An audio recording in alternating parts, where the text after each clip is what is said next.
I used to hate that song until a little movie called Hot Tub Time Machine, and now it makes us feel all warm and fuzzy. So I noticed that down here we've got the Silver Surfer came out of retirement for the show. What have you been doing for 20 years, man? Just eating eggs and cheese? Used to be a great shit. But I am really excited to be here. I just finished a weekend. I had a crazy week last week. Kind of a little bit tired from it still. Started the dream job though. I am now officially sponsored to play video games, which I'm very excited about. It's actually a lot easier than I thought it was. I just had to find a sponsor. My sponsor happens to be the Oregon Department of Unemployment. They don't ask that I'm that good at a lot of video games, just one that matters, which is lying about looking for jobs. Craigslist made that a lot easier. So, thinking about being unemployed though, that kind of sucks. I realized I'm completely unprepared to own a new car. You guys heard about this OnStar thing that they've got now? It's well, for the people that don't know, which is all of you besides that guy, he and I know that it's the thing that alerts the police when you hit something with your car. That's not what they market it like. That's just what I hear when I see that commercial. Because if you live in the dashboard of my car, you work for me, all right? You don't work for the authorities. Just calm down. Also, I have Progressive insurance on my car, which sucks because I decided to do the snapshot discount thing. They put a camera in your car, and you want to ever think that you're a good driver, put a camera in your car.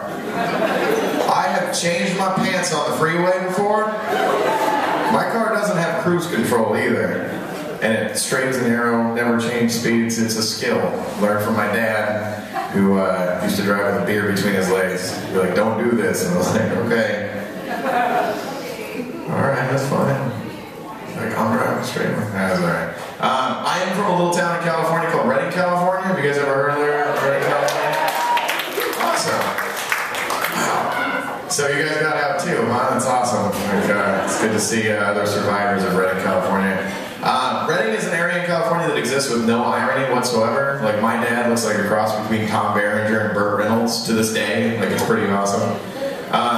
He has a 17-foot bass boat that was apparently his midlife crisis, which is cool. I know how to do two things on a bass boat, and that's sleep and get yelled at. And I made a decision really young that if I don't want to pull anything out of a murky lake, I'm going to be a forensic detective. I'm not fishing for things that... Like, fishing would be a lot more interesting if you could pull things out of the water that actually were pretty awesome. Like, you're just reeling something in and you're just like, oh, it's $10,000, that's pretty awesome. If it's a fat, scaly thing, catch and release is there for a reason, people. But he has a 17-foot bass boat. 15-foot garage. Now, my dad's a smart guy, and I figured he would figure that out. Nope. And instead of leaving the door open like you normally would if you do something like that, he decided to just knock out the back wall of the garage, throw a tarp over it for 2 years. Tarps are fine, but I have broken into a tent before. Like, that's easy to do. And you basically just made your house a tent at that point. Like, you can't have 3 walls and then one is like a zipper. And it's like, I am excited about the new Tron movie though. This new sequel to Tron, 25 years later. Anybody seen it yet? It's pretty exciting. They did the entire, there's this band that did the entire soundtrack named Daft Punk. They're like a robot techno group from France. They wear robot helmets the whole time. So basically, Disney went looking for extras from the original Tron movie and decided to just put them in it. And I'm glad they're going in this direction because I cannot wait for the Song of the South remake with the Toby Keith soundtrack. It's going to be really exciting. There's 4 people who laughed at that because Disney did something in the 80s called burying racism. They went back in their catalog and went, well, we can't put that back there for a while until this becomes okay again, which is never. The other thing is, anybody ride a bike in this room at all? Oh, thank God. I found the only audience in Portland that doesn't ride a bike. This is great. It's a good thing too, because this is not friendly for bike riders. Like, I drive a car because I have a license, and I'm over the age of 16.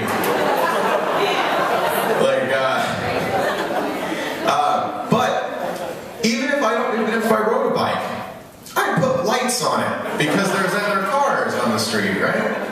Now, the thing about that is, I think we fought really hard to keep a lot of our laws in place. I mean, Oregon is a great place to live because we vote. I mean, you know, we're pretty staunch about what we will and will not do in state legislature. We fought hard for this.